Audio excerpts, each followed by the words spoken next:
Price God. இன்றைய தியானம் நீதிமொழிகள் 28:17 முதல் 28 வரை.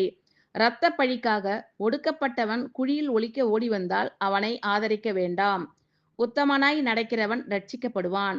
மாறுபாடான இருவழியில் நடக்கிறவனோ அவற்றில் ஒன்றிலே விழுவான்.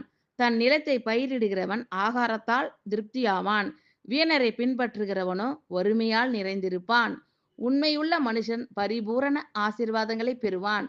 ஐஸ்வர்யவான் ஆகிறதற்கு தீ விரிக்கிறவனோ ஆக்கினைக்கு தப்பான். முகதாட்சிணியம் நல்லதல்ல. முகதாட்சிணியம் உள்ளவன் ஒரு துண்டு அப்பத்துக்காக அநியாயம் செய்வான். வன்கண்ணன் செல்வன் ஆகிறதற்கு பதறுகிறான். வறுமை தனக்கு வருமென்று அறியாதிருக்கிறான். தன் நாவினால் முகஸ்துதி பேசுகிறவனை பார்க்கிலும் கடிந்து கொள்ளுகிறவன் முடிவில் அங்கீகாரம் பெறுவான்.